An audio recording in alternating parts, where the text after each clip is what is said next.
समझदार में फंसे हैं, लेकिन टैरो ही एक ऐसा है जो आपको उस टाइम पे सटीक आंसर दे सकता है। सबसे बड़ा वास्तु का ये है कि कलर्स का बहुत मैटर करता है कि लोग रील्स देखते हैं और उपाय करते हैं, चाहे वो वास्तु हो चाहे वो एस्ट्रोलॉजी हो। वास्तु खराब होने से वाकई में जो रिश्तों पे असर पड़ता है। घर में ही इतनी आपकी नेगेटिविटी होगी कि आपको घर में घुसने को मन नहीं करेगा। ये बहुत गंभीर मसला है। अच्छी चीज़ों को ना देखकर उनकी जो बुराई, जो गलत चीज़ें हैं, वो उसका भ्रम फैलाया जा रहा है। सही एस्ट्रोलॉजर हैं, उनसे ही आप सलाह लें। कि आप आधे अधूरे ज्ञान के साथ अगर आप चल पड़े हैं तो ये बहुत ही गलत है। ये एक बहुत बड़ा बिजनेस का शेप ले रहा है। एक ग्रह भ्रमित करने की कोशिश कर रहे हैं, महादशा को ही देख रहे हैं, पॉजिटिव जो उसके हैं वो घर नहीं देखे जा रहे हैं कि हमें क्यों इतना भ्रमित, हमारे लिए सिर्फ सारी नेगेटिविटी ही बोली जा रही है। कि आजकल एआई भी एस्ट्रोलॉजर बन गया है। एस्ट्रोलॉजर आपको मेडिसिन देते हैं, उसकी रेमेडीज करते हैं, हालांकि एआई सिर्फ आपको प्रॉब्लम बताता है। एस्ट्रोलॉजी में एक और बहुत ही इम्पोर्टेंट और बहुत ही पॉपुलर एरिया है टैरो का। और करंट एनर्जी को बताने के लिए जो टैरो सटीक प्रेडिक्शन करता है, इसमें यूथ बहुत अट्रैक्ट हो रहा है। मेरी एनर्जी के साथ टैरो की एनर्जी का एक कॉम्बिनेशन बनेगा ही बनेगा। इसी की वजह से टैरो जो है वो वर्क करता है। टैरो जो है करंट एनर्जी को सबसे जल्दी आपको आंसरिंग करने में परफेक्ट माना गया है। Hello and welcome to the show. आज हमारे साथ स्टूडियो में मौजूद हैं बहुत ही सीनियर एस्ट्रोलॉजर मीनू सूरी जी। 10 साल से ज़्यादा का इनका अनुभव है इस फील्ड में, और ये बहुत कम ऐसे एस्ट्रोलॉजर हैं जिनको एस्ट्रोलॉजी, न्यूमरोलॉजी, टैरो, वास्तु और ग्राफोलॉजी, ये पांचों चीज़ों का बहुत ही डेप्थ नॉलेज हो। ऐसे बहुत कम लोग हैं। She is one of them. So hello and welcome to the show. Thank you so much. मुझे ये बताइए कि आपको इतना सारा नॉलेज कैसे है? एक्चुअली मुझे ये कोई मेरे लिए अचानक नहीं है, ये मेरे लिए गॉड गिफ्टेड है।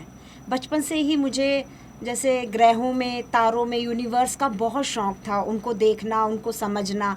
धीरे धीरे मुझे डायरेक्शंस का पता लगा। शादी के बाद कई बार कोई डायरेक्शन चेंज कर देनी, कुछ मनमुटाव होना तो समझ आना डायरेक्शन गलत हो गई है चीज़ों की। उनको ठीक से रखना, उनको मैनेज करके रखना, किचन की डायरेक्शन देखनी, तो इन चीज़ों से मुझे धीरे धीरे पता लगता गया कि ये कितनी मायने रखती हैं हमारी लाइफ में। फिर इसके बारे में और नॉलेज आगे शुरू की, और ये बहुत बड़ा एक भवसागर है। इसमें अगर आप डेप्थ में जाओगे तो बहुत कुछ है सीखने लायक। ये मेरी जो 5 चीज़ें आपने गिनाई हैं तो कुछ भी नहीं है इसमें। अगर और गहरा अगर हम जाएं तो बहुत चीज़ें हैं जो मैं अभी नहीं वहाँ तक पहुँच पाई हूँ, सीखने लायक जो चीज़ें हैं। तो बस ये मुझे बचपन से ही शौक़ था, और धीरे धीरे करके मैंने इन चीज़ों को सीखना, समझना शुरू किया, जहाँ से मुझे मेरे गुरु भी मिले जिन्होंने मुझे ये चीज़ों में और आगे मुझे आशीर्वाद दिया। ये डेस्टिनी मास्टर नाम भी उन्हीं का ही दिया हुआ है, तो उन्हीं के आशीर्वाद से मैं आगे बढ़ रही हूँ। डेस्टिनी मास्टर, ये बहुत ही अच्छा नाम है। ये नाम सुन के ही लगता है कि इसके पीछे सोच कितनी गहरी है, राइट? और आप आई थिंक खुशकिस्मत है कि आपके फैमिली ने सपोर्ट किया, तभी एक फैमिली होने के बाद इतना टाइम निकाल करके इसके गहराई में जाना, इसको समझना, फिर इसको आगे ले जाना इतना आसान नहीं होता। तो मुझे लगता है कि आपके परिवार ने बहुत सपोर्ट किया होगा। बहुत बहुत बहुत सपोर्ट किया है मुझे। जो चीज़ मुझे सीखनी थी, जहाँ तक मुझे जाना था, वो हर जगह पे मतलब मेरे को हमेशा सपोर्ट मिला है। फैमिली की तरफ से मिला, मतलब आगे जो मेरी जनरेशन, जो मेरे बच्चे हैं, मेरा बेटी है, वो भी मुझे उतना ही सपोर्ट दे रही है।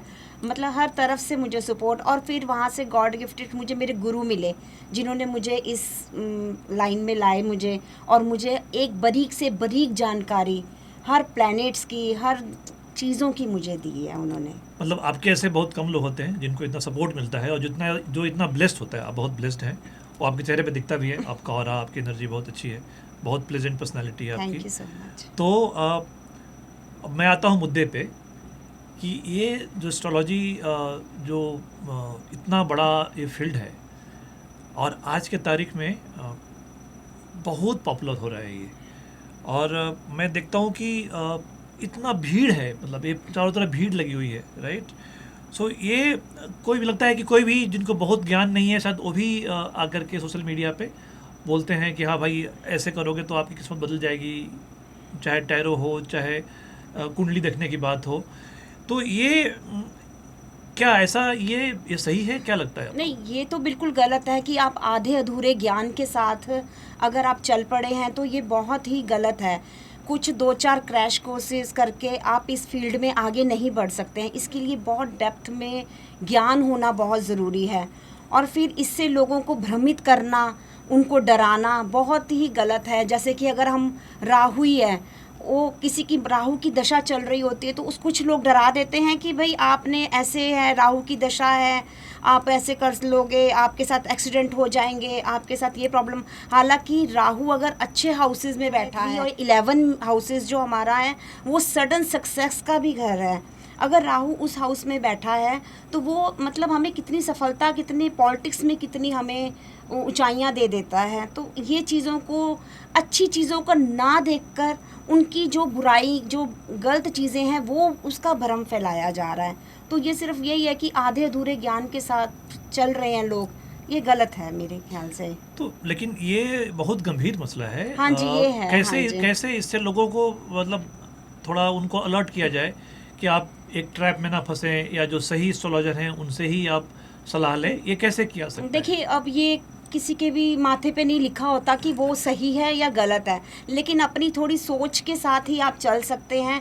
अगर आपको भ्रमित किया जा रहा है तो पता लग जाता है कि आपको यहाँ पर एक ग्रह भ्रमित करने की कोशिश कर रहे हैं, महादशा को ही देख रहे हैं, उसके जो पॉजिटिव जो उसके हैं वो घर नहीं देखे जा रहे हैं। तो वहाँ पे जो क्लाइंट्स हैं उनको समझ जाना चाहिए कि हमें क्यों इतना भ्रमित, हमारे लिए सिर्फ सारी नेगेटिविटी ही बोली जा रही है, कहीं पर भी कोई पॉजिटिव क्यों नहीं बोला जा रहा है। अगर आप परेशान हैं किसी चीज़ से तो उसका अगर कोई आपको अच्छे उपाय दे रहा है, और वो भी कोई छोटे उपाय दे रहे हैं, तो आप समझ जाइए कि वो बहुत ही अच्छे आपको सही रास्ते पे लेके जा रहे हैं। लेकिन अगर वही महंगे उपाय हैं, कोई आपको गलत तरीके से आपको भ्रमित करने की कोशिश कर रहे हैं, तो इतना तो हर किसी को पता लग ही जाता है कि यहाँ पे हम गलत आए हैं।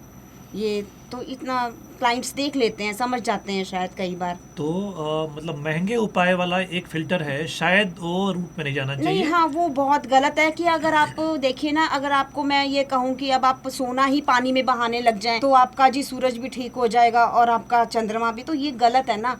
आपको उन्हीं जगहों पर कोई अच्छी चीज़ें अगर आप उनको उपाय बताते हैं कोई छोटे, तो वो आपको पता लग जाता है कि ये इसको कितनी नॉलेज है और वो आपको किस तरीके से गाइड कर रहा है। ये सब इस तरीके से पता लगता है। तो ऐसे ही एक तरीका हुआ समझने का कि वो आपको किस तरीके से भ्रमित कर रहा है, कौन जेन्युइन है, हाँ कौन जी, जेन्युइन हाँ। नहीं है, राइट? हाँ। हाँ जी। तो ये अब ये एक और बहुत बड़ा मसला है कि ये एक बहुत बड़ा बिजनेस का शेप ले रहा है। हाँ जी। Look like a organized business, हाँ जी, क्योंकि हाँ बड़े जी। बड़े ऐप्स हैं, उसमें बहुत लोगों के करोड़ों इन्वेस्टमेंट्स भी हैं। हाँ जी, हाँ जी। मतलब एक उस तरीके से काम कर रहा है। उस ऐप के ऊपर हंड्रेड्स एस्ट्रोलॉजर हैं और उसका एक अपना बिजनेस मॉडल है, राइट? तो क्या ये इसके बारे में क्या कहना है आपको? इसके बारे में मैं यही कहूँगी कि देखिए, पैरासीटामोल हर बीमारी का इलाज नहीं है। अगर आपको बुखार है छोटा हल्का मुल्का सा, तो आप एक पैरासीटामोल खाइए और आप ठीक हो सकते हैं। लेकिन अगर आप ये सोचिए कि आपको इतनी कोई आपके 2-3 दिन तक वो प्रॉब्लम ठीक ही नहीं हो रही, फिर तो आपको डॉक्टर के पास जाना ही पड़ेगा। हर इलाज का जो मेडिसिन है ना, वो पैरासीटामोल नहीं है कि आपने कोई ऐप में से देखा और सल्यूशन निकाल लिया। आपको इसके लिए, अगर आपको कोई मानसिक प्रॉब्लम है, कोई एस्ट्रोलॉजी के पास जाना ही आपका सल्यूशन बनता है।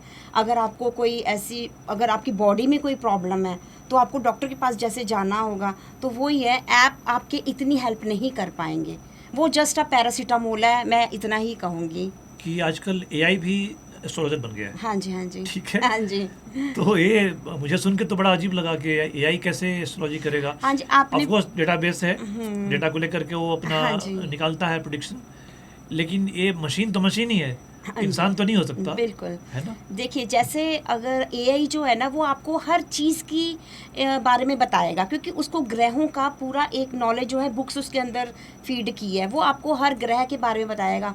लेकिन उसके जो रेमेडीज़ है, अगर आप डॉक्टर के पास जब तक नहीं जाएंगे, आपने टेस्ट कराया और अपने पास रख लिया, तब आपका जो कोई भी बीमारी या रोग है वो ठीक नहीं होगा जब तक आप दोबारा उस रिपोर्ट को डॉक्टर के पास दिखा के अगर आप मेडिसिन नहीं लेंगे उसकी, तभी ठीक होंगे। वही है कि एस्ट्रोलॉजर आपको मेडिसिन देते हैं, उसकी रेमेडीज़ करते हैं। हालांकि एआई सिर्फ आपको प्रॉब्लम बताता है कि आपकी यहाँ पर ये प्रॉब्लम है, आपकी ये दशा है। आपको शायद उस दशा का मतलब भी नहीं पता लगेगा। अगर उसने आपको ये बोल दिया कि आपकी जी जुपिटर की दशा चल रही है, आपको समझ में ही नहीं आएगा कि अब मैं इस दशा में क्या करूं, या इस दशा को मैं अगर ये दशा भी मुझे परेशान कर रही है तो उसके लिए मुझे क्या क्या उपाय करने चाहिए। वो आपको एक बेस्ट डॉक्टर या बेस्ट एस्ट्रोलॉजर ही बताएगा आपकी प्रॉब्लम जो भी है उसको। मैंने बहुत लोगों को कहते सुना है, मेरे जानने वाले भी कई मेरे मित्र भी हैं जो समझते हैं कि वो बहुत स्मार्ट हैं और बहुत टेक सेवी हैं कि अरे why you going to astrologer, just download 3-4 good AI software and they will give you a very accurate prediction. तो मैंने किया नहीं कभी ऐसा, लेकिन वो लोग बहुत कॉन्फिडेंट हैं कि जो मुझे AI से मिल रहा है वो बहुत एक्यूरेट मिल रहा है। देखिए एआई आपको, मैंने अभी भी बताया कि सिर्फ आपको आपकी प्रॉब्लम बता सकता है, लेकिन एक जो आपका जो इलाज है ना, जो आपकी रेमेडीज़ है, जो आपका एक प्रॉब्लम को सोल्यूशन है, वो सिर्फ एस्ट्रोलॉजर के पास ही है। एआई ने आपको सिर्फ प्रॉब्लम बता देनी है कि ये प्रॉब्लम है, लेकिन उसका सटीक इलाज सिर्फ एस्ट्रोलॉजर के हाथ में है। और सबसे बड़ी बात है एआई को नहीं पता कि आप उस टाइम किस कंडीशन में बैठे हैं, आप किस सिचुएशन में हैं, आपकी इस टाइम मेंटल क्या स्ट्रेस चल रहा है। वो सिर्फ एस्ट्रोलॉजर जब हमारे पास आते हैं तब उनको सिर्फ हम एक उनकी हॉरोस्कोप देखकर ही नहीं बताते हैं, बल्कि उनकी एक काउंसलिंग के साथ भी उनको समझाना पड़ता है कई चीज़ों को, जो एआई नहीं करेगा आपके साथ। वो सिर्फ एक बेस्ट एस्ट्रोलॉजर ही आपको एक चीज़ का ज्ञान भी देगा, आपको रेमेडीज़ भी बताएगा, उस शांति का भी अनुभव कराएगा जो आपको मेंटल पीस चाहिए, वो उसके ऑफिस में जाकर ही आपको मिलेगी। ये है, वो एआई के पास आपको एक कमरे में बैठ के अपने सोफे पे बैठ के नहीं मिलेगी। वो मुझे समझ में आ रहा है कि एस्ट्रोलॉजर से मिलना बहुत जरूरी है। हाँ जी, ऑफलाइन, पता क्या, ऑनलाइन वाला उतना इफेक्टिव नहीं होता क्या? वो आपके सेंटिमेंट को नहीं समझ पाएगा ना, कि आप इस टाइम किस सिचुएशन में, आप किस मूड में बात कर रहे हैं। उसके लिए सब मूड एक जैसे हैं। अगर आप मुझसे बात कर रहे हैं तो मुझे इस टाइम आपके सेंटिमेंट्स का पता है, एक अटैचमेंट हो जाती है क्लाइंट के साथ, तो वो हर चीज़ को हम उस तरीके से देखते हैं कि ये किस सिचुएशन से इस टाइम गुजर रहे हैं। सिर्फ एक रेमेडीज़ ही नहीं, काउंसलिंग भी बहुत मैटर करती है इन चीज़ों में। हाँ, काउंसलिंग मैटर करती है, सिर्फ रेमेडीज नहीं। ये बहुत बड़ी बात कही आपने। क्या आजकल तो ऑनलाइन ज़्यादा चल रहा है कंसल्टेशन, ऑफलाइन उतना नहीं है शायद कंपेयर टू ऑनलाइन, हाँ राइट? जी, हाँ जी। तो ऑनलाइन भी ठीक है कि ऑफलाइन ज़्यादा करना चाहिए? क्या आपका सजेशन इसमें?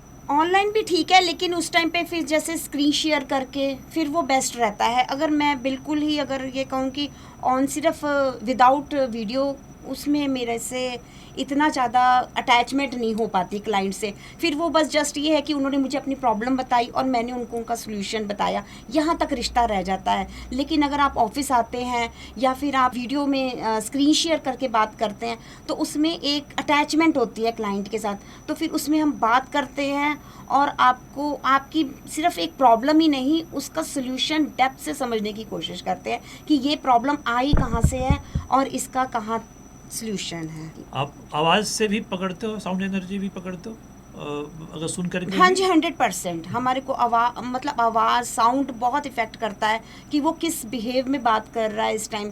क्योंकि अगर किसी की भी कोई दशा है, जैसे कोई आया कि भाई मेरे बिज़नेस में बहुत लॉस है, तो उसकी आवाज़ में दिख ही जाता है कि वो कितना डिप्रेशन में चल रहा है इस टाइम।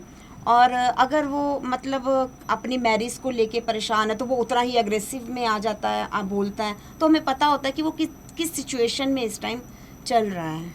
एक और सवाल, अभी हम बात करेंगे सोशल मीडिया और ऑनलाइन में जितना ज़्यादा अभी ये फैला हुआ है एस्ट्रोलॉजी और तरह तरह के लोग, तो इससे मुझे लगता है कहीं ना कहीं एक नेगेटिव छवि बन रही है शायद इसकी, है ना? लोग भ्रम की स्थिति में आ जाते हैं या कई लोगों का इस पर विश्वास भी उठ जाता है। ऐसा भी होता है क्या, हो रहा है क्या? को क्या इस बारे में क्या कमेंट है आपका, क्या कहना है? भरम इसलिए उठ जाता है क्योंकि उनको हर चीज़ का ना एक सडन चाहिए इलाज, तो उसमें ये होता है कि मैं पहले बता दूं, एस्ट्रोलॉजी कोई चमत्कार नहीं है। एस्ट्रोलॉजी हो कोई भी, आप किसी भी उसमें जाएंगे तो कोई जादू टोना नहीं होना है। ये आप अपने कर्मों के साथ उसके उपाय करके, जो आपकी दशा चल रही है उसकी रेमेडीज़ करके ही आपको सोल्यूशन मिलेगा। और हर सोल्यूशन टाइम मांगती है। किसी की दशा होती है उसके हिसाब से हमें 41 डेज़ की रेमेडीज़ देनी होती है, किसी का 11 डेज़ में ही परफेक्ट रिजल्ट मिलता है। तो वो हर चीज़ का करने के लिए पेशेंस चाहिए, जो शायद आज के यूथ में नहीं है। उनको सडन चाहिए कि बस हमें अभी क्वेश्चन पूछा, अभी हमें बस 1 घंटे तक हमें येस और नो आ जाए लाइफ में का। तो वो थोड़ा सा इसीलिए शायद वो भ्रम में है, या फिर वो मानते नहीं है इस चीज़ को। ये थोड़ा आ रहा है प्रॉब्लम। अलग अलग तरह के एस्ट्रोलॉजर, कोई बोलता है कि केपी एस्ट्रोलॉजी सबसे एक्यूरेट है, कोई बोलता है कि वैदिक, कोई बोलता है लाल किताब, राइट, कोई बोलता है कि सुदर्शन चक्र कुंडली बहुत एक्यूरेट माना जाता है। इसके बारे में क्या कहना है आपको, इन चीज़ों के बारे में? समझ में नहीं आता कैसे एज ए नॉर्मल ऑडियंस।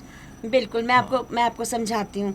ये जितने भी आपने नाम लिए, जैसे वैदिक एस्ट्रोलॉजी हो गई, केपी हो गई, और लाल किताब जैसे हुई, ये सारे के सारे जो है ना, हम इनकी कंपैरिजन नहीं कर सकते कि कौन सा बड़ा है कौन सा छोटा है।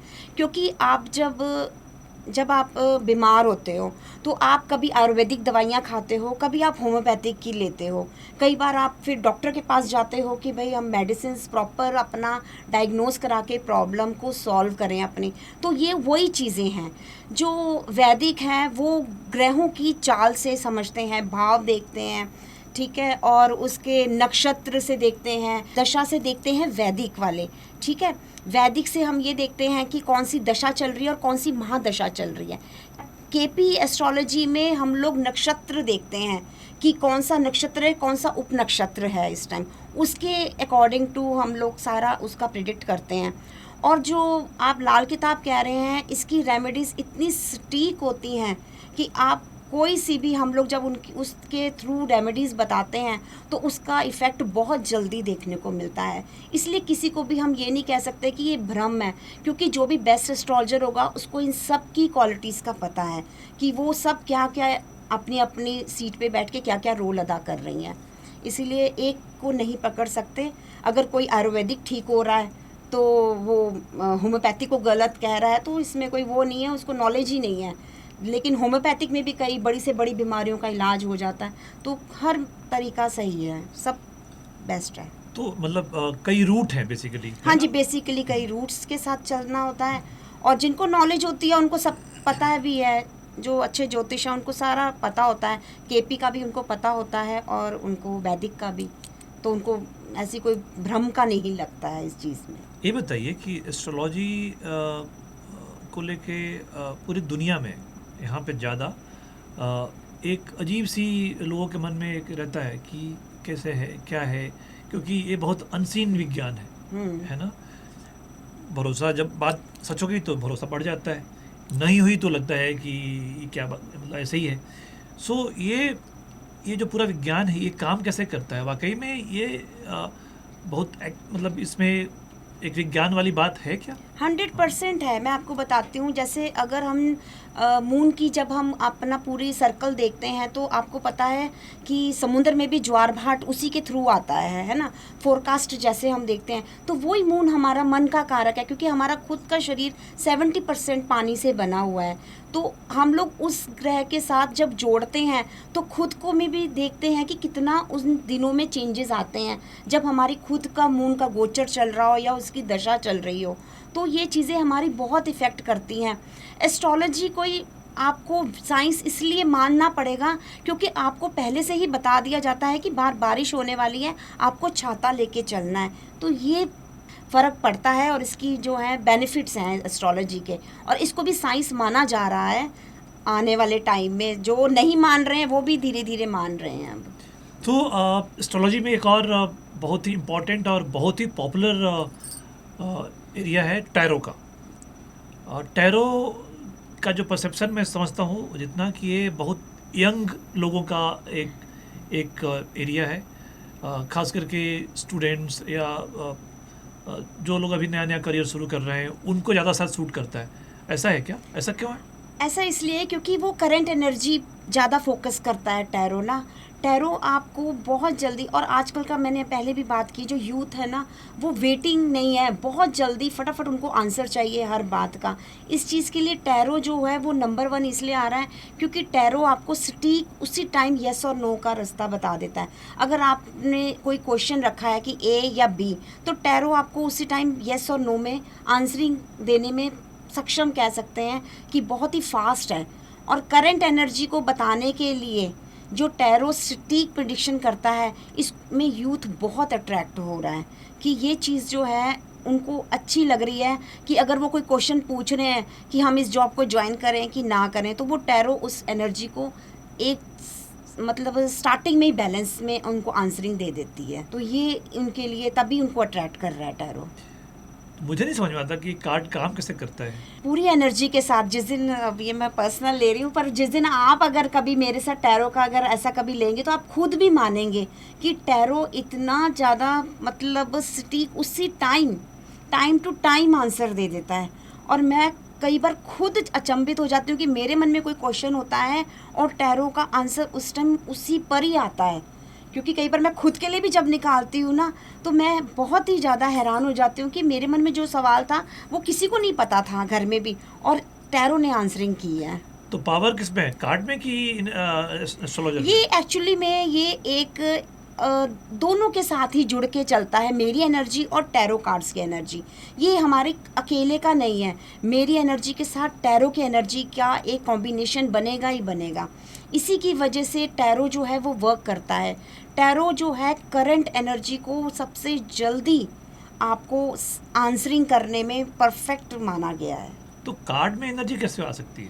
कार्ड आपको उसी टाइम आंसरिंग करता है। मैं तभी कह रही हूँ किसी दिन आपको मैं ये चमत्कार दिखाऊंगी और आप हैरान हो जाएंगे कि कार्ड उसी टाइम आंसर कर रहे हैं आपके किसी सवाल का। अगर आप किसी चीज़ में कंफ्यूजन में अगर आप अटके हुए हैं तो बहुत जल्दी उसका आंसर करते हैं। तो मतलब कार्ड बहुत एनर्जी जो है उनकी बहुत बैलेंस होती है और बहुत परफेक्ट आंसर देते हैं आपको। जो चीज़ें आपको भी नहीं पता होंगी उसका आंसर कार्ड आराम से दे देते हैं।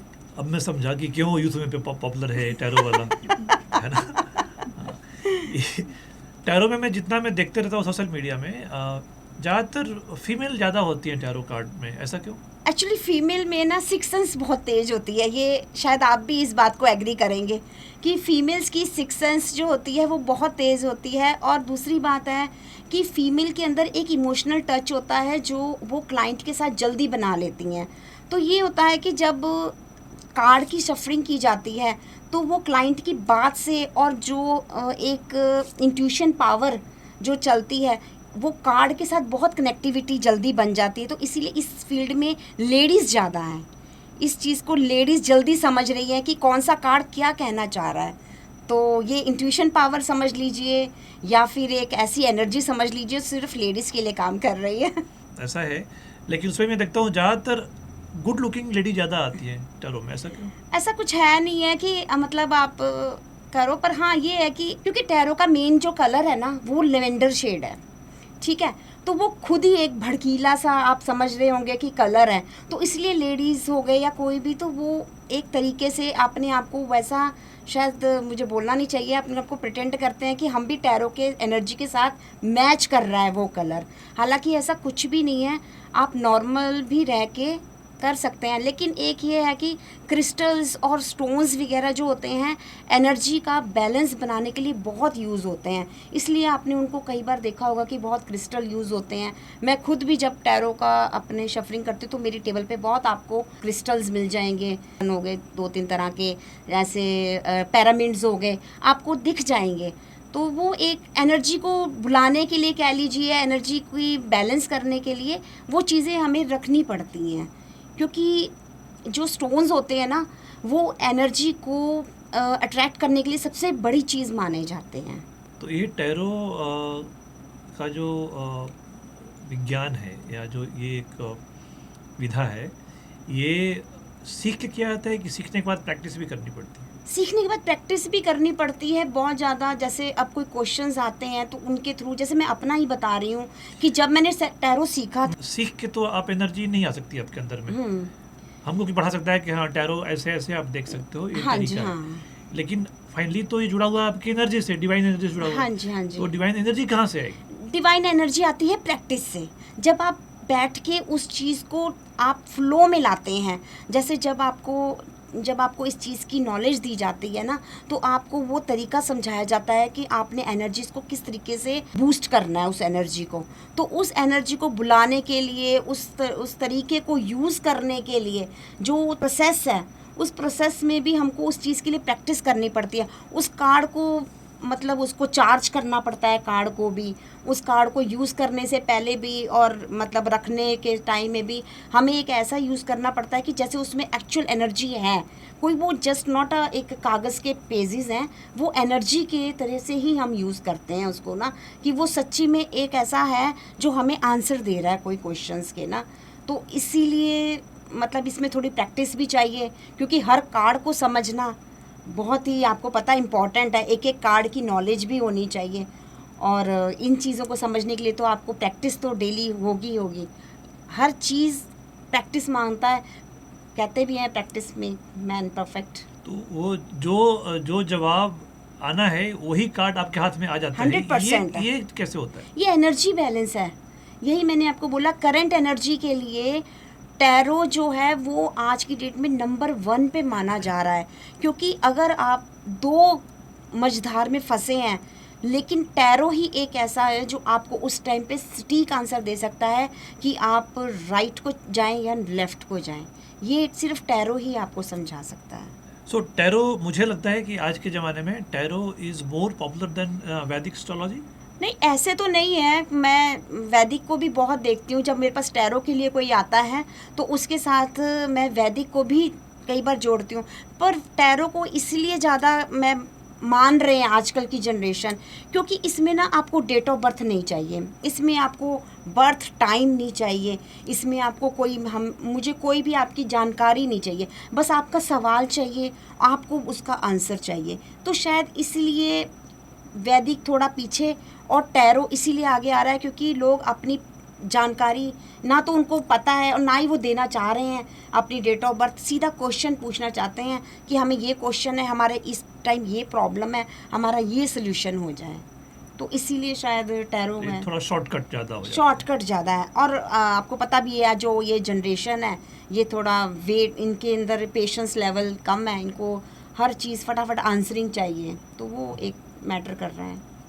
अच्छा, एक और इम्पॉर्टेंट फील्ड है वास्तु। हाँ जी। और वास्तु एक ऐसा फील्ड है जिसमें हर किसी को चाहे वो जानकारी हो या ना हो, लेकिन ये ज़रूर अवेयर रहता है हर इंसान कि मेरा घर का डायरेक्शन किधर हो, मेरा ऑफिस जब हो तो वो किस फ्लोर पे हो, हाँ जी। उसका डायरेक्शन किधर हो, मैं जब जहाँ बैठूँ जो मेरा कैबिन हो या मेरा जो चेयर हो उसका फेस किधर हो। हाँ जी। हाँ जी। ये सब चीज़ें रहती है हर किसी हाँ के जी, मन में। 100%। तो ये क्या है, ये सब ये सही में होता है कि 100% होता है। मैं वही आपको बताती हूँ, जैसे कि हमारी जो हमारी ये प्रकृति है, ये 5 चीज़ों से बनी है, ठीक है। आपको पता ही है कि आकाश, पृथ्वी, जल, अग्नि एंड वायु, है ना। तो वही हमारी वास्तु है।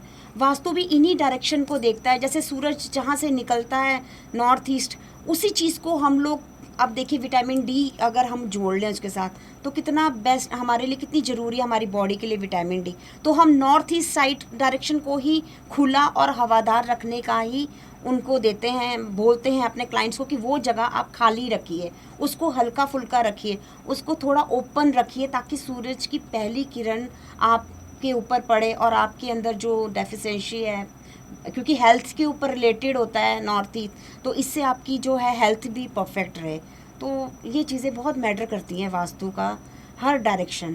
तो वास्तु का वैज्ञानिक आधार क्या है? और मतलब कहने का मतलब कि वास्तु और एस्ट्रोलॉजी दोनों जुड़े हुए हैं कि दोनों अलग अलग हैं? एस्ट्रो वास्तु बहुत ज़्यादा एक दूसरे के साथ जुड़े हुए हैं। अगर हम कोई भी, आप एस्ट्रोलॉजी और वास्तु का पूछ रहे हैं, ठीक है, तो मैं ये बता रही हूँ कि जैसे एस्ट्रोलॉजी और वास्तु जो है, एस्ट्रो वास्तु के नाम से जो मेन आजकल हम कहते हैं कि बहुत ज़रूरी है। अगर आप, क्योंकि हमारे सारे परिवार इसी एस्ट्रो वास्तु के साथ ही चल रहा है। अगर आप जैसे कोई भी हमारा क्लाइंट हमारे पास आए और वो ये बोले कि मेरी हेल्थ ठीक नहीं है, तो हम फिर उनका नॉर्थ ईस्ट देखते हैं।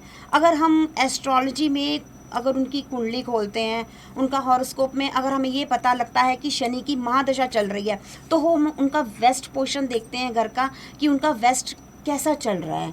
तो ये चीज़ें बहुत जुड़ी हुई हैं। अगर आपका एस्ट्रोलॉजी और आपका वास्तु दोनों के दोनों ही एक सिक्के के दो पहलू हैं। एक किसी को भी हम अलग अलग नहीं सोच सकते, क्योंकि अगर एस्ट्रोलॉजी में अगर आपकी, जैसे मैंने आपको बोला कि अगर आप फैमिली का कोई रिलेशन बताते हैं कि मेरी वाइफ के साथ या मेरे ऑफिस पार्टनर के साथ मेरा नहीं चल रहा, तो हम साउथ वेस्ट डायरेक्शन को चेक करते हैं कि वो डायरेक्शन आपकी किस तरीके की है। कहीं वहाँ पे कोई आपका टॉयलेट तो नहीं है, कोई आपने वहाँ पे किचन तो नहीं बनाई हुई है। तो वो चीज़ें मैटर करती हैं ये देखने के लिए कि आपका क्या जो है ये रिलेशन ख़राब कर रहा है। तो ये कैसे वर्क करता है? साउथ वेस्ट में किचन टॉयलेट नहीं होना चाहिए या किचन पर्टिकुलर डायरेक्शन में नहीं होना चाहिए? देखिए, ये कैसे होता है? जो किचन है वो उसकी साउथ ईस्ट डायरेक्शन है, तो वो जो है अग्निकोण है, तो वहाँ पर ही अगर अग्नि जैसे जलती है तो वहाँ पर अगर आप करेंगे तो वहाँ से आपकी इनकम का फ्लो भी बढ़ता है, क्योंकि वो लक्ष्मी की भी एक स्थान है। लेकिन अगर आप नॉर्थ में अगर अपनी किचन बनाते हैं तो वो कुबेर की जगह है। अगर वहाँ पर किचन बनती है तो एक तो आपकी हेल्थ में इशू आ जाएगा, क्योंकि वो अग्नि का कारक है। आपकी बॉडी डे बाय डे लो होती जाएगी, क्योंकि मैंने आपको पहले ही बताया कि हमारी प्रकृति भी 5 उसके ऊपर खंभों के ऊपर टिकी हुई है। तो वो चीज़ें वास्तु में मैग्नेटिक जो है वो नॉर्थ है हमारा। अगर आप नॉर्थ की तरफ सिर करके सोते हैं तो आप खुद ही देखेंगे कि आप जब सुबह उठेंगे तो आपको बहुत ही वीकनेस, आपकी बॉडी में बहुत ही प्रेशर सा फील करेंगे। वही अगर साउथ की तरफ तो उतनी ही एक्टिवनेस से उठते हैं। तो ये कई ऐसी चीज़ें जो आप खुद भी अगर आप घर में देखेंगे ना चेंज करके, तो आपको पता लगेगा कि वाकई वास्तु कितना इफ़ेक्ट करता है। अच्छा, वास्तु के लिए एक और परसेप्शन की बात मैं कर रहा हूँ कि एक ऐसा इसकी धारणा बनी हुई है वास्तु को लेके कि एक आम इंसान, एक आम आदमी जो मिडिल क्लास या थोड़ा उससे कम के लोग उसको अफोर्ड नहीं, क्योंकि थोड़ा महंगा माना जाता है इस चीज़ को। तो ये भी एक ऐसा है कि वास्तु कराने वाले जो लोग बहुत पैसे वाले होते हैं या बिजनेसमैन या थोड़े जिनके ज़्यादा इनकम है वो लोग ज़्यादा इसको अफोर्ड करते हैं। ऐसा क्यों है? नहीं, मेरे को लगता है कि ये भ्रम तो बहुत ही गलत है, क्योंकि वास्तु अब आज की डेट में हर तकरीबन मैं सारे तो नहीं कह सकती पर 60-70% लोग फ्लैट्स में रहते हैं। अब वहाँ जाके अगर हम बोलें कि ये तोड़ दो वो तोड़ दो तो ये पॉसिबल ही नहीं है। इसको तो आप आम इंसान भी आराम से कर सकता है अगर हम उनको कुछ रेमेडीज़ बता दें। सबसे बड़ा वास्तु का ये है कि कलर्स का बहुत मैटर करता है कि कौन से डायरेक्शन में किस कलर को रखना है। अगर आप डेली शाम को घर में एक कपूर भी जला देते हैं तो उसमें भी इतनी पॉजिटिविटी आती है और घर की सारी नेगेटिविटी बाहर हो जाती है। अगर सुबह के टाइम में आप एक जैसे नमक का पोछा लगा दीजिए तो घर में कितनी पॉजिटिविटी आती है। तो ज़रूरी नहीं है कि बहुत खर्चा करके ही आपको वास्तु का मतलब भरम फैलाना है कि भाई वास्तु का मीन्स बहुत खर्चा है, क्योंकि तोड़ फोड़ वास्तु नहीं मांगता है। हर चीज़ का सल्यूशन है जो दिया हुआ है कि अगर आपकी किचन इस डायरेक्शन में तो उसको बदल लीजिए। बस एक मैं ये कहूँगी कि नॉर्थ ईस्ट का सल्यूशन नहीं है हमारे पास, क्योंकि नॉर्थ ईस्ट में अगर टॉयलेट है तो वो तो बंद करनी ही पड़ेगी, क्योंकि नॉर्थ ईस्ट की टॉयलेट बहुत हेल्थ के वाइज बहुत तंग कर देती है। अच्छा, वास्तु के लेके सोशल मीडिया में बहुत सारे टिप्स आते रहते हैं रोज़, तरह तरह की रील्स, ये करो तो ये हो जाएगा, ऐसा करो तो ऐसा हो जाएगा। अब ये जो टिप्स आते हैं बहुत लोग उसको फॉलो भी कर लेते हैं, तो ये करना चाहिए कि नहीं करना चाहिए? कितना फुल प्रूफ है ये टिप्स? वही आपकी एस्ट्रोलॉजी वाला क्वेश्चन भी शायद यही था। तो मैं वही बता रही हूँ कि जैसे अब हमने कोई भी देखा, हमने रील उसको हमने एज अ मेडिसिन समझ लीजिए। वही मैं पैरासीटामोल की ही जैसे मैं बात कर रही थी कि वही बात हो गई कि आपने कोई प्रॉब्लम देखी, मुझे हल्का सा बुखार है, पैरासीटामोल तो उसका इलाज है। लेकिन अगर घर के नॉर्थ ईस्ट में आपकी टॉयलेट है और मैं आपको बोलूँ कि आप अपने घर में मनी प्लांट ले आइए, तो वो मनी प्लांट कहाँ इफ़ेक्ट करेगा जब आपने घर में खुद ही इतना बड़ा वास्तु दोष किया हुआ है।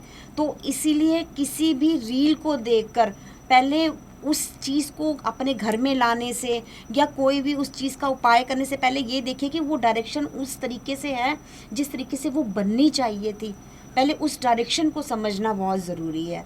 ये एक बहुत प्रॉब्लम आ रही है कि लोग रील्स देखते हैं और उपाय करते हैं, चाहे वो वास्तु हो चाहे वो एस्ट्रोलॉजी हो। किसी की राहु की दशा चल रही है तो वो अपने तरीके से जुपिटर के उपाय कर रहा है, जी आज मैंने ये कर लेना है, आज मैंने, तो वो इस तरीके से नहीं है। कोई चंद्रमा के उपाय कर रहा है। जो राहु के उपाय हैं वो शनि से रिलेटेड हैं, तो आप शनिवार वाले उपाय कीजिए।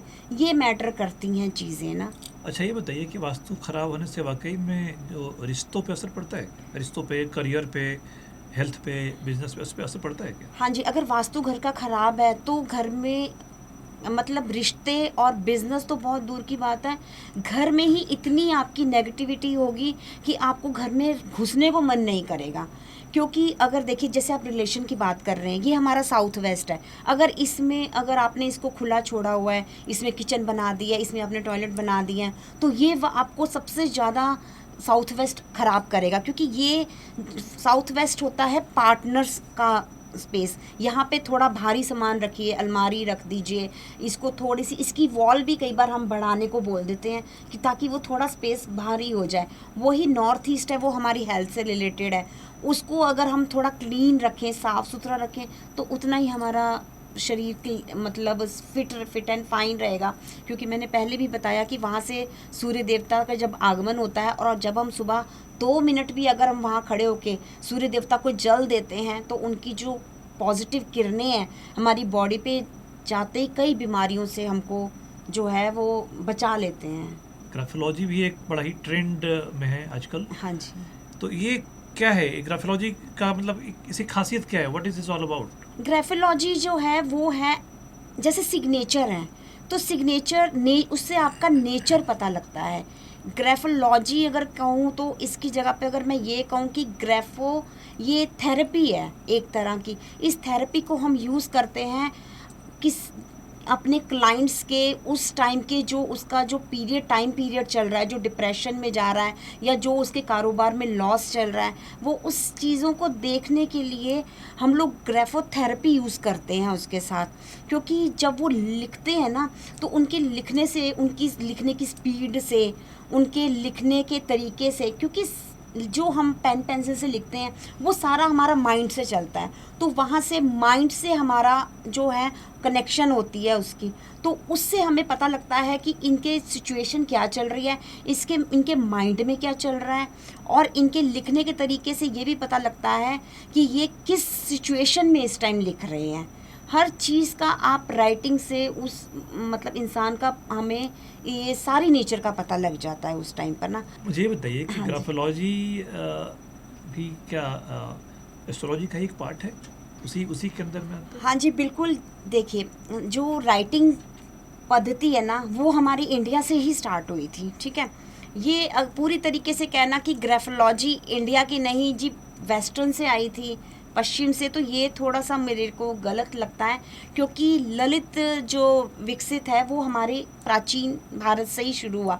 आपने देखा होगा कि वैदिक जो भी हम लिखते हैं वो सारा हमारे ऋषि मुनियों ने ही लिखना शुरू किया, उससे उसकी राइटिंग को, उसमें चेंजेस वेस्टर्न वालों ने की है, लेकिन लिखावट जो है, जो उसका पैटर्न है, वो हमारे प्राचीन हिंदुस्तान से कह लो कि वहीं से ही गया है। तो इसके पीछे का ज्योतिष विज्ञान क्या है? ये तो बताया कि जब हम लिखते हैं तो उससे मालूम होता है कि आपका मेंटल स्टेटस क्या है। हाँ जी, हाँ जी।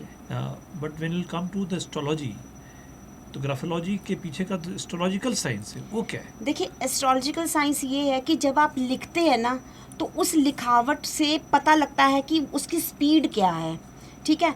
इस जो हमारी लिखावट है, मैंने बोला कि पेन पेंसिल से हम लिखते हैं ना, तो वो हमारी माइंड से कनेक्ट होता है, और जो माइंड है वो हमारा मरकरी है, बुध से रिलेटेड है।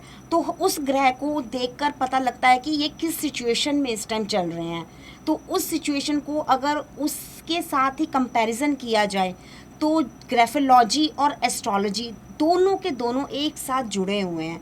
क्योंकि माइंड जो है वो बुध है, और बुध जो है वो एस्ट्रोलॉजी में बुध ग्रह के है, तो इसलिए इन दोनों को जोड़ के हम लोग देखते हैं कि इनका माइंड इस टाइम किस सिचुएशन में है। ये तो हुआ लिखावट देख करके आप पता करती हैं कि उसका अभी उसके जीवन में क्या चल रहा है, हाँ ना? जी। सोच कैसे रहा है या क्या समस्या है। तो इसके रेमेडी भी इससे निकलता है कि आप कैसे लिखें, या इसमें जैसे कुछ हाँ। लेटर ऐड कर दें या कुछ कर दें, वो भी इसी का नहीं नहीं, जैसे इसी के साथ ही रेमेडीज जुड़ जाती हैं।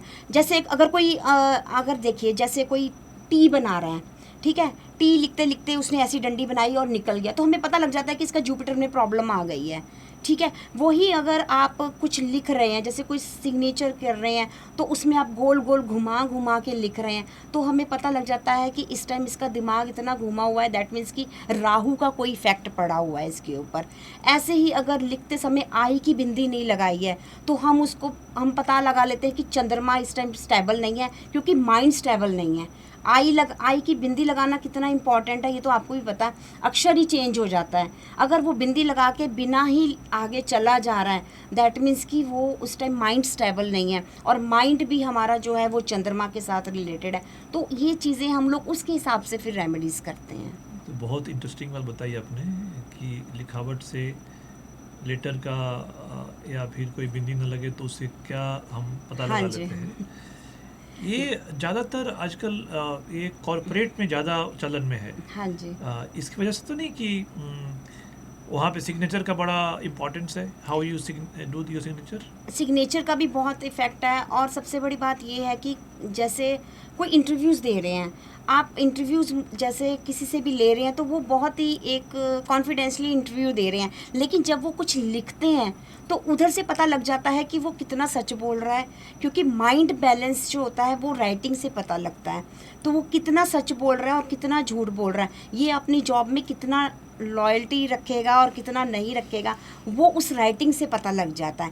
इसीलिए शायद इसमें जो है राइटिंग का ज़्यादा इफ़ेक्ट आजकल की यूथ में बहुत ज़्यादा राइटिंग को देखा जा रहा है, क्योंकि राइटिंग देखने से उनकी माइंड का पता लग जाता है कि एकदम जैसे वो लिखते हैं किस फ्लो में लिख रहे हैं, समझ के लिख रहे हैं या बिना समझे ही अंधाधुंध रेस लगी हुई है, वो राइटिंग से पता लगता है। और कॉर्पोरेट में भी इसका राइटिंग का सिग्नेचर से, जैसे जो बिजनेसमैन जितना किसी बिजनेस में खोया हुआ है उसके सिग्नेचर उतने ही ब्रॉड होंगे, सक्सेसफुल की निशानी है ये।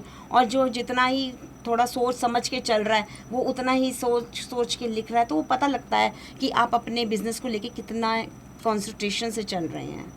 तो शायद इसलिए ये ग्राफोलॉजी क्या वेस्टर्न कॉन्सेप्ट है कि इंडियन ही है? अब हालांकि आपने पहले बताया हाँ कि जी, हाँ। इसका ओरिजिन तो इंडिया ही हाँ, है, मैंने बताया। लेकिन ये चलन में ऐसा लगता है कि ये बहुत वेस्टर्नाइज हो गया है, ऐसा क्यों?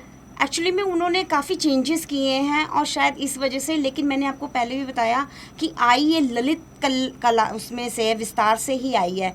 जो इसकी लिपियां हैं वो सारी हमारी प्राचीन भारत से ही चली आ रही हैं, इसलिए इतना कोई कह नहीं सकते हैं ये एक भ्रम है कि ये वेस्टर्न है। ये टोटली जो है ये हमारे ही हिंदुस्तान की आत्मा है, हमारे प्राचीन की आत्मा है, जिससे वो चली आ रही है।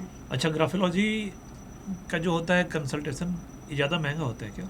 एक्चुअली में होता ये है कि एक एक वर्ड को बड़े ही गहराई से देखना होता है।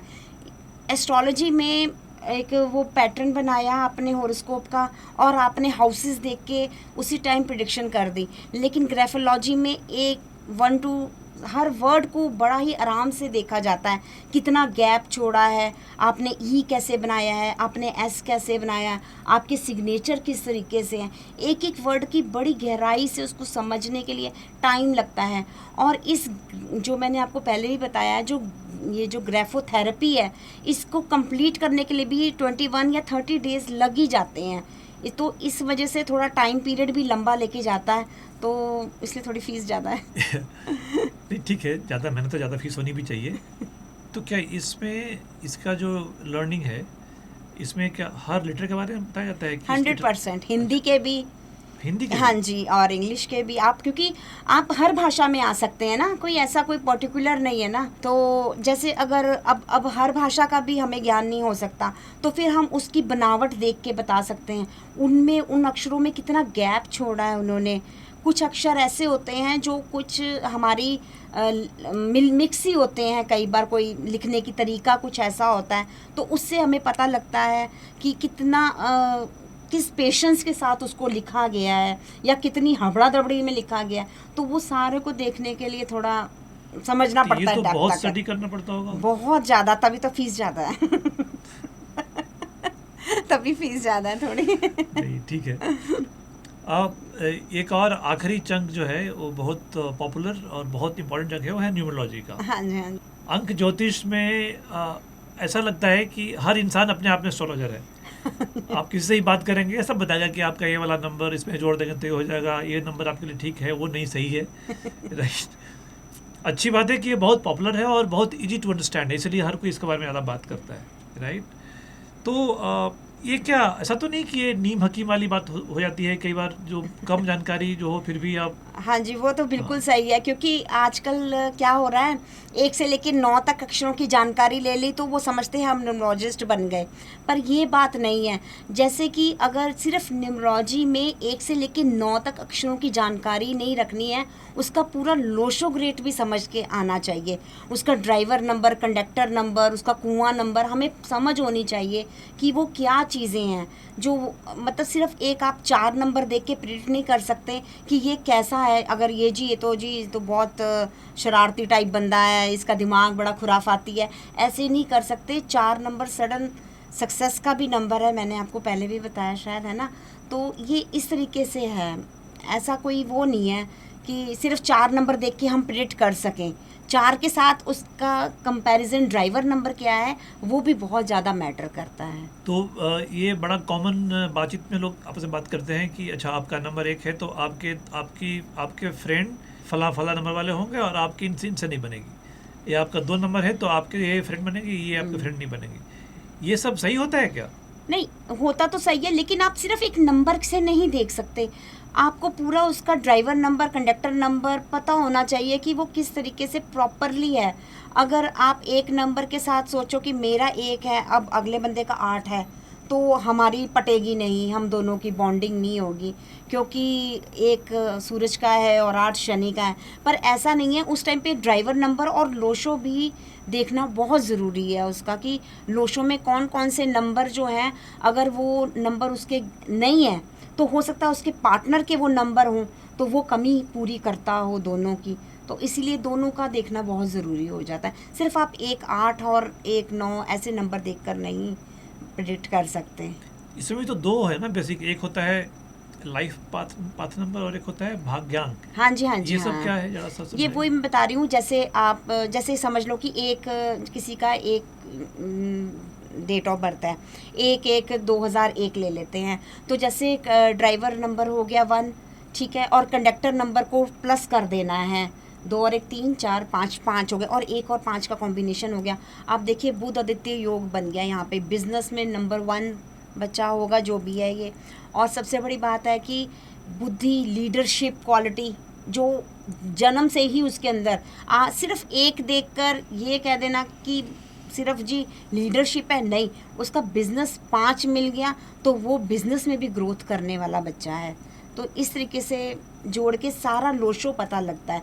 जब उसकी पूरी लोशो ग्रेड बनाई जाती है तो उसके थ्रू पता लगता है कि वो किन किन नंबर मिसिंग है। जो मिसिंग नंबर है उनकी रेमेडीज़ की जाती है, और जो हैं उनको एक्टिवेट किया जाता है। ये लोसो ग्रेड क्या है? लोशो ग्रेड मैंने आपसे अभी बात की, जैसे एक बनाया जाता है। अब जैसे एक बनाया जाता है, जैसे डेट ऑफ बर्थ हो गई, सबसे पहले डेट ऑफ बर्थ हो गई जैसे 1, फिर उसके बाद उसका टोटल लिया जाता है, फिर उसी को लोशो ग्रेड में फिल किया जाता है, एक टाइप का। अच्छा, एक फॉर्मेट है बेसिकली, फॉर्मेट है, हाँ जी। तो उसको फिल किया जाता है उसके अंदर ना। ये बताइए कि ये जितने नंबर्स होते हैं, ये नंबर्स का असर कैसे पड़ता है इंसान के भाग्य पे या उसके करियर पे या उसके हेल्थ पे? ये कैसे होता है? देखिए, जैसे कि आप समझिए कि जैसे आपका नंबर 1 है सूरज का। अगर आप सुबह लेट उठ रहे हैं, कोई भी जैसे क्लाइंट है मेरा, अगर उसका 8 नंबर है और उसका शनि का नंबर है, और अगर वो वही अपने लेजीनेस दिखा रहा है, कोई मेहनत का काम नहीं है, सोफे पे पड़ा है और सिर्फ सपने देख रहा है, तो वो इफेक्ट कर रहा है उसके करियर पे, क्योंकि वो अपनी लाइफ में ज़ीरो कुछ नहीं कर पा रहा है। क्योंकि 8 नंबर है तो शनि मेहनत मांगता है, तो वहाँ पे उसको मेहनत करनी ही करनी है। अगर 1 नंबर किसी का है तो उसको सूर्य देवता को जल देना ही देना है, सुबह जल्दी उठना ही उठना है। ये नंबर्स बहुत इफ़ेक्ट करते हैं, क्योंकि हर नंबर जो है इनकी वाइब्रेशन हमारे साथ जुड़ी हुई है। ये एक इम्पैक्ट पड़ता है उस नंबर का। तो ये जितने भी नंबर है 1 to 9, इनका जो एस्ट्रोलॉजी से क्या कैसा कनेक्शन है, ये आर दे कनेक्टेड? 100%। जैसे एक सूरज का है तो वहाँ पे एस्ट्रोलॉजी भी सूरज है, दो चंद्रमा वहाँ पे एस्ट्रोलॉजी का भी चंद्रमा, तो ये दोनों के दोनों एक ही, ये भी पूरक ही हैं एक दूसरे के। ऐसा कुछ नहीं है कि वो अलग चलता है और ये अलग, सेम टू सेम है। क्योंकि अगर 8 नंबर न्यूमरोलॉजी में सैटर्न का है तो वहाँ पे भी सैटर्न है, तो इसीलिए उन दोनों का सेम है। होरोस्कोप और लोशो अलग अलग नहीं, एक ही ग्रेड को, अगर बस देखने का तरीका है, अपना अपना तरीका है। किसी को लोशो परफेक्ट लगती है, किसी को होरोस्कोप परफेक्ट लगती है। एक और इम्पोर्टेंट सवाल एस्ट्रोलॉजी से जुड़ा हुआ, न्यूमरोलॉजी से जुड़ा हुआ, कि I am talking about the Gen Z, जो यंग जनरेशन। तो इसमें जो मैं देखता हूँ, ब्रेकअप, गर्लफ्रेंड्स, वो आएगी, एक्स आएगी, नहीं आएगी, या मेरी गर्लफ्रेंड कब मिलेगी, नहीं मिलेगी, इस तरह के सवाल ज़्यादातर हाँ जी। लोग पूछते हैं। और उसमें ख़ास तौर पे जो न्यूमरोलॉजी है नंबर वाले, ये वाला ज़्यादा उसमें उसको फॉलो करना चाहते हैं। ऐसा क्यों? एक्चुअल में बहुत इजी है और वही फास्ट है। जल्दी फटाफट अपना 1 से लेकर 9 तक का समझ गए कि कौन सा प्लेनेट कौन सा है, ठीक है। 4 जो है वो राहु है, 1 सूरज है, तो उससे उनको कंपैरिजन बहुत अच्छा मिल जाता है कि मैं 1 हूँ और मेरा जो स्पाउस है वो 8 है, तो मैं तो सूरज हो गया, वो शनि हो गया, मेरा इसके साथ नहीं पटेगी। तो ये अपने माइंड में एक कॉन्सेप्ट बना के वो चलते हैं। तो इसीलिए उनमें ज़्यादा फेमस इसलिए क्योंकि ईजी है और एक फास्ट है।